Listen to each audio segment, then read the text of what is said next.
예수님께서 말씀을 하셨습니다. 내가 온 것은 양으로 생명을 얻게 하고 더 풍성히 얻게 하려는 것이라.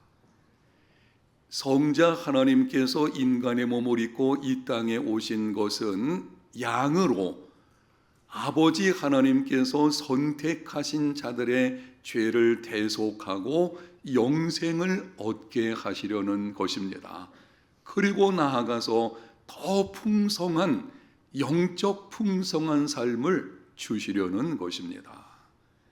우리가 예수님을 믿음으로 얻은 구원은 죄 사함 받고 장차 천국에 들어가는 것이 전부가 아닙니다. 그 이상으로 이 땅에서 영적 풍성한 삶을 살아가는 것입니다.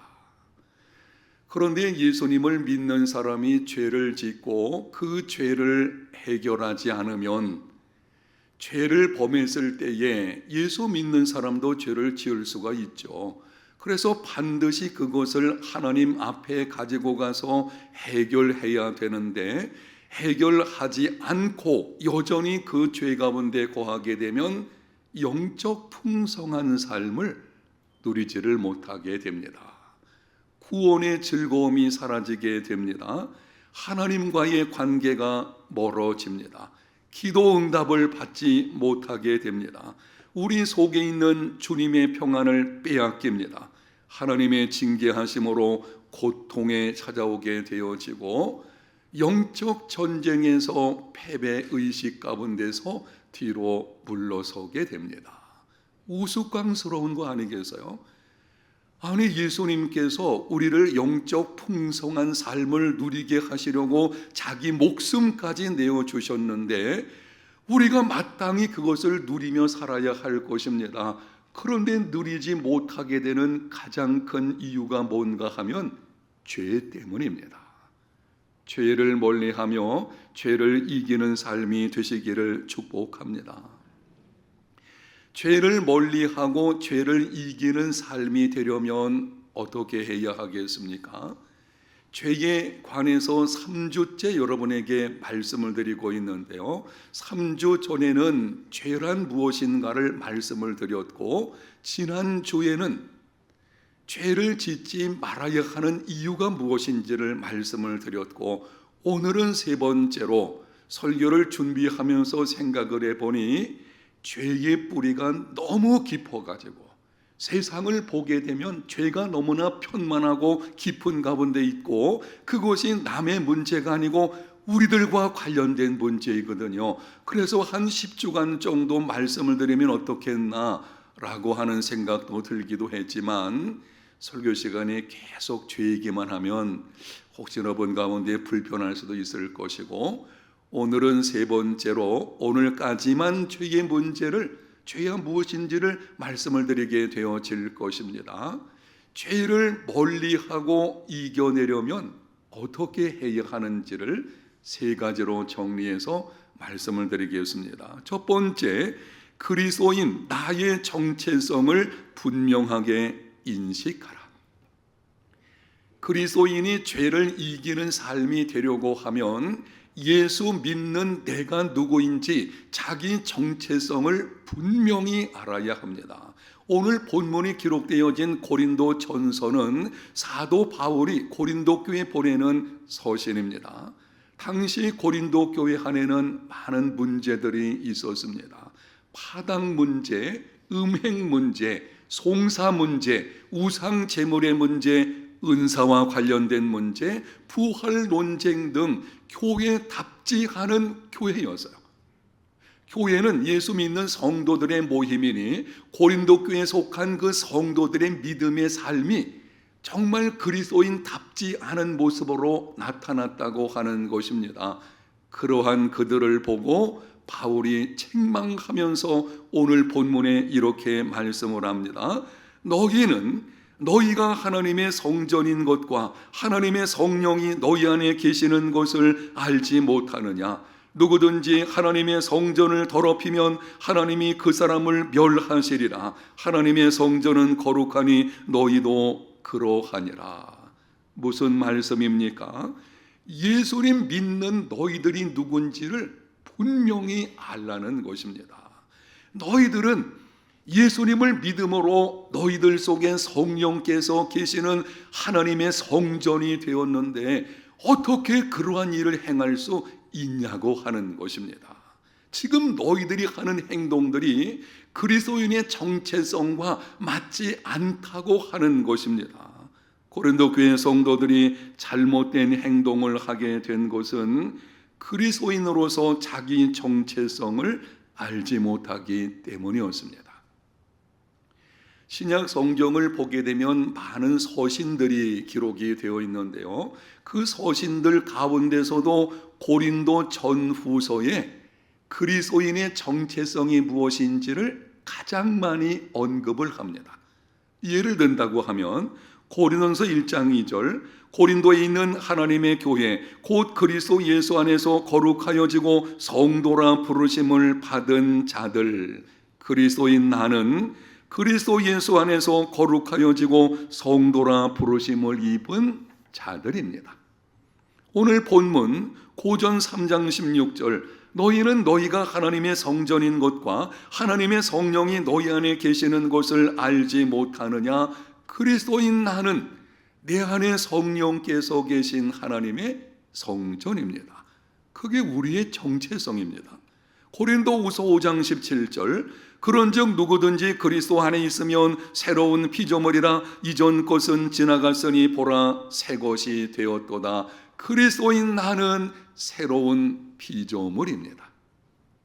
고린도후서 5장 18절, 모든 것이 하나님께로서 났으며 그가 그리스도로 말미암아 우리를 자기와 화목하게 하시고 또 우리에게 화목하게 하는 직분을 주셨으니 그리스도인 나는 화목하게 하는 직분을 받은 자입니다. 신약 성경 다른 서신서들보다 고린도서에 이렇게 자기 정체성에 관해서 많이 언급하는 이유가 있는데요, 그들에게 문제가 많았기 때문입니다. 이렇게 말씀을 하는 것입니다. 지금 너희들에게서 많은 문제가 발생하는 것은 그리스도인의 자기 정체성을 알지 못하기 때문이다. 너희들이 죄를 멀리하고 이겨내는 삶이 되려고 한다면 예수님 믿는 나의 정체성을 분명히 가져야 한다. 사랑하는 여러분, 정체성 확립이 삶의 방향과 모습을 결정합니다. 내가 나를 누구로 아느냐 하는 것이 나의 삶의 방향을 결정하고 모습을 결정합니다. 예수님을 믿는 사람이건 안 믿는 사람이건 마찬가지예요. 안 믿는 사람들도 자기가 가지고 있는 그 정체성에 따라서 삶의 방향과 모습이 결정됩니다. 예수 믿는 사람은 더욱 그렇겠죠. 예수 믿는 내가 누구인지를 분명히 알 때에 그때 내 인생의 방향이 바르게 결정될 수 있는 것이고 바른 삶이 이루어지게 되는 것입니다. 특별히 본문과 관련해서 그리스도인 나는 내 안에 성령께서 계시는 자입니다. 예수님을 믿는 모든 사람 속에는 성령께서 함께 하십니다. 여러분이 예수님을 믿는 믿음을 가지고 있다면 지금 여러분 속에 성령께서 함께 계신 줄로 믿습니다. 성령께서 우리와 함께 하시기 때문에 우리는 죄를 짓지 않을 수 있습니다.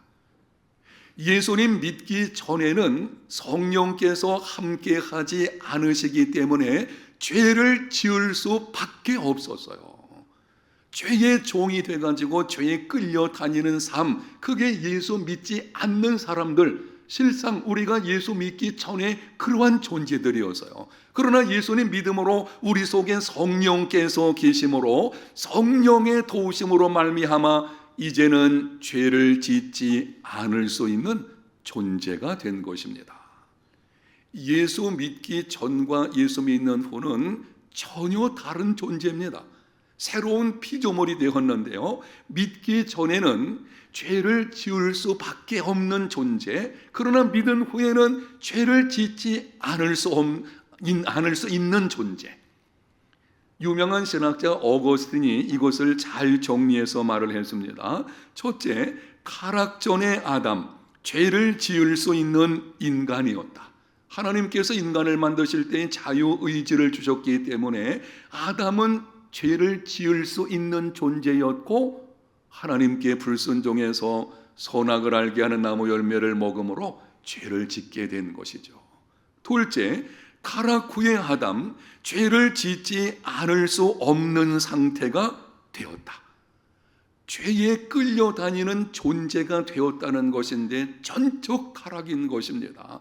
여러분, 죄라고 하는 것은 부분적인 것이 아니고 우리 인생, 우리 존재 전체와 관련된 전적 타락의 문제이거든요. 그래서 예수님 믿기 전의 모습은 그냥 죄를 짓지 않을 수 없는 이런 존재로 있는 것이죠.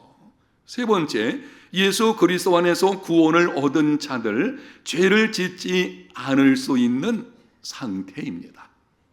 예수님 믿는 우리들은 우리 속에 성령께서 들어와 계시기 때문에 성령의 도우심을 힘입어서 이제는 죄를 짓지 않을 수 있는 존재가 된 것입니다.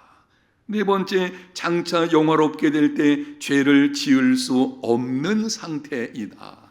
완전한 성화가 이루어지게 되고 영원한 그 나라에서는 죄와 상관없는 삶이 이루어지기 때문에 이런 상태가 되어지는 것입니다. 사랑하는 여러분, 그리스도인 나는 누구입니까?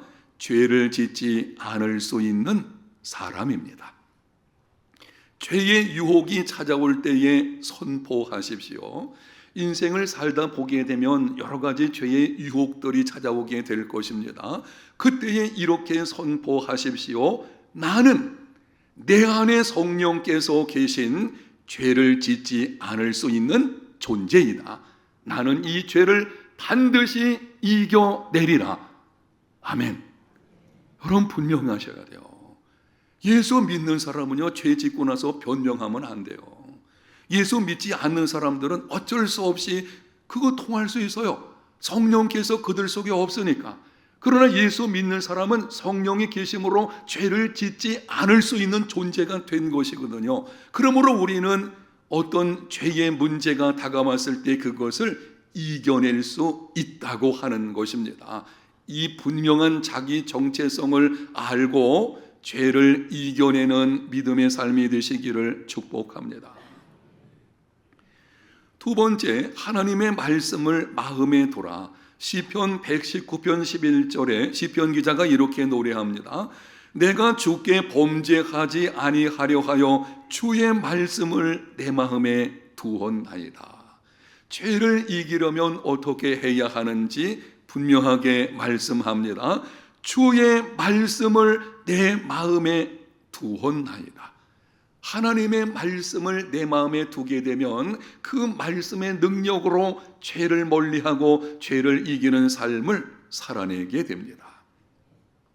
모든 성경은 하나님의 감동으로 된 것으로 교훈과 책망과 바르게 함과 의로 교육하기에 유익한 것입니다. 모든 성경, 우리가 가지고 있는 신구약 성경 전체는 하나님의 감동으로 된 하나님의 말씀입니다. 교훈과 우리가 어떤 모습으로 살아야 되는지를 말씀합니다. 책망과 어디서 잘못되었는지, 우리의 죄가 무엇인지를 깨닫게 하십니다. 바르게 함과 죄 가운데서 어떻게 돌아와야 하는지를 말씀을 합니다. 의로 교육하기에 그 이후에 바른 믿음의 걸음을 걷는 것이 무엇인지를 알게 하십니다. 그러므로 하나님의 말씀을 마음에 두는 사람은 죄를 멀리하고 죄를 이겨내는 삶이 이루어지게 됩니다. 하나님의 말씀이 무엇인지 히브리서 기자가 이렇게 말씀을 합니다. 히브리서 4장 12절, 하나님의 말씀은 살아있고 활력이 있어 좌우에 날선 어떤 검보다도 예리하여 혼과 영과 및 관절과 골수를 찔러 쪼개기까지 하며 또 마음의 생각과 뜻을 판단하나니. 하나님의 말씀을 세 가지로 표현을 하고 있습니다. 하나님의 말씀은 살아있고 활력이 있습니다. 그래서 하나님의 말씀을 마음에 두는 사람은 절망과 실망에서 일어날 수 있는 희망과 용기를 얻게 됩니다. 하나님의 말씀이 우리 마음 가운데 있게 되면 그 말씀의 능력이 나를 일으켜 세우는 거예요. 다시금 인생에 도전하는 삶을 살아내게 하는 것입니다. 하나님의 말씀은 좌우의 날선 어떤 검보다도 예리하여 혼과 영과 및 관절과 골수를 찔러 쪼개기까지 합니다. 사람의 중심을 예리하게 뚫고 들어가서 파헤칩니다. 우리 속에 숨어있는 동기, 느낌, 생각, 숨겨진 죄악들까지 하나님의 말씀이 그 속에 들어가서 그것을 다 파헤치는 거예요. 그래서 성경 말씀을 읽다 보게 되면 이 말씀이 나를 읽어가지고 내 속에 있는 죄가 다 드러나게 되는 것입니다. 그리고 그 드러난 것을 해결하는 데까지 말씀이 끌어가는 것을 볼 수가 있습니다. 하나님의 말씀은 마음의 생각과 뜻을 판단합니다. 우리가 안고 있는 문제에 대한 해답을 제시해 줍니다. 여러분이 선한 목적을 가지고 당면한 문제를 생각하며 말씀을 읽게 되면 정말 내가 하나님의 뜻대로 살겠다는 이 선한 목적을 가지고 어떤 문제 안에서 성경을 읽게 되면 그 문제에 대한 해답을 주십니다. 여러분, 그래서 하나님의 말씀을 마음에 두게 되면 죄를 멀리하고 죄를 이기는 삶이 되어지며 세상에서 승리하는 삶이 이루어지게 됩니다. 시편 기자가 이렇게 노래했습니다. 시편 1편 1절과 2절. 복 있는 사람은 악인들의 꾀를 따르지 아니하며 죄인들의 길에 서지 아니하며 오만한 자들의 자리에 앉지 아니하고 오직 여호와의 율법을 즐거워하여 그 율법을 주야로 묵상하는 자도라. 악인들의 꾀를 따르지 않는 사람, 죄인들의 길에 서지 않는 사람, 오만한 자들의 자리에 앉지 않는 사람, 이 사람이 복 있는 사람입니다. 여러분이 영상에 있는 말씀을 주목해서 보시게 되면 동사들이 나오는데요, 따른다, 서다, 앉다, 점진적으로 되어 있는 것을 아실 것입니다. 악인들의 꾀를 멀찍이 따라가다 보게 되면 나도 모르는 사이에 죄인들의 길에 서게 됩니다. 죄인들의 길에 죄인들과 함께 죄 가운데 있게 되면 어느 순간 오만한 자리에 주저앉게 됩니다. 이제는 죄를 죄로 알지를 못합니다. 온갖 이론과 상황들을 들어서 죄를 정당화합니다.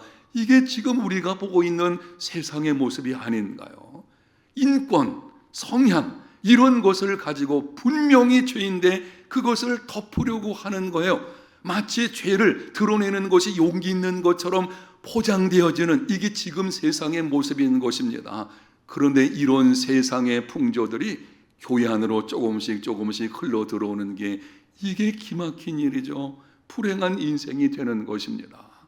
여러분, 처음부터 죄를 멀리하고 죄를 이기는 삶이 되어야 합니다. 어떻게 하면 그렇게 할 수 있는지 시편 기자가 2절에 말씀을 합니다. 오직 여호와의 율법을 즐거워하여 그 율법을 주야로 묵상하는 자로다. 주야로 꾸준히 변함없이, 그런 뜻이거든요. 묵상한다는 것은 마음에 두어서 생각하고 내 삶에 적용하는 것입니다. 하나님의 말씀을 마음에 두고 묵상하며 그 말씀을 내 삶에 적용하려고 할 때에 죄를 멀리하고 죄를 이기는 삶이 이루어지게 되는 것입니다. 사랑하는 성도 여러분, 우리가 성경을 읽을 때에 처음에는 내가 성경을 읽지만 그 말씀을 마음에 두게 되면 그 말씀이 나를 읽습니다. 처음에는 내가 성경을 읽는 거예요. 그런데 어느 순간 보니까 이 말씀이 나를 읽고 있습니다. 그리고 그 말씀의 능력이 나를 변화시키는 것입니다. 그래서 말씀을 읽고 듣고 마음에 두는 사람, 이 사람이 죄를 이기는 삶을 살아내게 되는 것입니다. 여러분이 죄를 이겨내려면 지금 드리는 이 질문에 정직하게 대답을 해보십시오. 당신은 매일 성경을 읽는데 얼마나 많은 시간을 보내고 있습니까? 요즘 여러분이 성경을 어느 정도 읽고 있습니까? 성경을 가까이 하는 만큼 죄를 이기는 삶을 살아낼 수 있습니다. 한 남편이 아내가 집을 비운 사이에 주방에 들어가 봤더니 냉장고에 커다란 종이가 붙어 있는 것을 보게 되었습니다. 도대체 무슨 내용을 써놨나 가서 보니까 딱 두 가지가 기록이 되어 있는데요. 하나, 내일 아침 목사님 신방 오심. 둘, 성경에 먼지 털어놓을 것. 여러분, 성경에 먼지 쌓여 있지 않은가요? 요즘에는 성경 말씀이 핸드폰에 다 들어있어서 교회 올 때 성경 잘 갖고 오지 않죠. 그러나 어쨌든 여러분 집에 성경책이 있을 것입니다. 어떤가요? 혹시 성경책에 먼지 잔뜩 쌓여 있지 않나요? 그러면 어떻게 우리가 죄를 이기는 삶을 살아낼 수가 있겠습니까? 성경을 가까이 하고 있지 않다면 영적 풍성한 삶을 누리지 못하는 거 당연한 거예요. 그건 지금 그런 모습으로 자기가 살아내고 있는 것이죠. 여러분의 성경에 먼지가 쌓이지 않도록, 먼지 쌓일 겨를이 없도록 늘 성경을 가까이 하고 읽고 듣고 묵상하는 삶이 되시기를 축복합니다. 세 번째는 범사의 성령을 따라 행하라. 죄를 멀리하고 이겨내는 방법이 뭔가 하면 성경에서 그 분명한 방법을 제시해 주는데요. 성령을 따라서 행하라. 갈라디아서 5장 16절에서 21절입니다. 내가 이르노니 너희는 성령을 따라 행하라. 그리하면 육체의 욕심을 이루지 아니하리라. 육체의 일은 분명하니 곧 음행과 더러운 것과 호색과 우상숭배와 주술과 원수 맺는 것과 분쟁과 시기와 분냄과 당짓는 것과 분열함과 이단과 투기와 술 취함과 방탕함과 또 그와 같은 것들이라. 이 같은 죄들은 육체의 일인 것이고 우리의 타락한 본성에서 나오는 것입니다. 예수님을 믿는 사람들이라고 할지라도 이 땅에 사는 동안에는 여전히 타락한 본성이 있어요. 그래서 조심하지 않으면 우리의 그 타락한 본성이 밖으로 드러나게 되어지고 여기에 기록된 죄악들, 제가 다시 한번 읽어보겠습니다. 음행, 더러운 것, 호색, 우상숭배, 주술, 원수 맺는 것, 분쟁, 시기, 분냄, 당짓는 것, 분열함, 이단, 투기, 술 취함, 방탕한 이와 같은 것들이 나타나게 되는 것입니다. 어떻게 하면은 우리의 타락한 본성을 절제하고 그것을 뛰어넘어서 죄를 이기는 삶을 살아낼 수가 있겠습니까? 오늘 이 말씀의 앞부분을 보십시오. 내가 이르노니 너희는 성령을 따라 행하라. 그리하면 육체의 욕심을 이루지 아니하리라. 아멘. 죄를 이겨내는 삶은 내 힘과 노력만으로 되지 않습니다. 내가 굳게 결심한다 그래서 죄를 이기는 삶을 능히 살아낼 수 없습니다. 여러분이 경험했었을 것입니다. 새벽에 나와가지고 눈물 콧물 흘리면서 하나님, 내가 다시는 이러한 죄를 짓지 않겠습니다. 그런데 웬걸요, 조금 지나보세요. 나도 모르게 내 발걸음이 죄에 있지 않나요? 여러분, 이거 다른 사람 얘기인가요? 우리 얘기잖아요. 그게 우리들의 모습인 것입니다. 결심만으로 되는 것도 아니고 내가 가지고 있는 지혜를 발휘한다고 그것만 가지고 되는 것도 아닙니다. 이러한 인간을, 이러한 우리들을 불쌍히 보시고 하나님께서 성령을 보내주셨습니다. 성령은 보혜사이십니다. 성령은 우리를 도우시는 분이십니다. 내 힘으로는 되지 않지만 우리 안에 계신 성령으로 말미암아 우리는 충분히 이겨낼 수 있습니다. 범사에 성령을 따라 행하십시오. 성령께서 우리 안에 들어와 계신 것만으로는 충분하지 않습니다. 예수님 믿는 우리 안에는 지금 성령께서 들어와 계시는데요, 엄청난 축복입니다. 그러나 거기에 머물러서는 안 되고 이제는 내가 성령 안에 거해야 됩니다. 성령이 내 안에 들어와 계신 것과 내가 성령 안에 거하는 것은 다른 문제인 것입니다. 이제는 내가 성령께 나의 삶을 내어드려서 내 자신을 성령께 내어드림으로 성령 안에 거해야 돼요. 이게 성령을 따라 행하는 것이고 이게 성령 충만인 것입니다.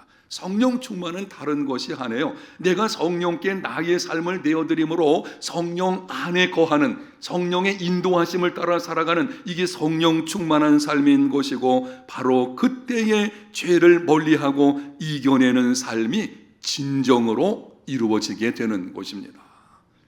성령을 따라 행하는 삶이 어떤 것인지 여러분의 이해를 돕기 위해서 구체적으로 몇 가지 말씀을 좀 드려보겠는데요. 에베소서 4장을 보게 되면은 성령을 근심하게 하지 말라라고 말씀하시면서 몇 가지 죄악들을 언급을 합니다. 그런데 그 말씀 속에 죄를 이겨내려면 어떻게 해야 하는지를 알게 됩니다.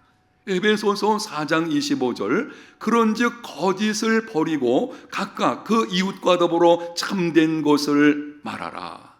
남을 그럴듯하게 속이는 기만, 허풍 떠는 것, 위증하는 것, 참소하는 것, 헛소문 내는 것, 이거 다 거짓된 것이요 성령을 근심하게 하는 것입니다.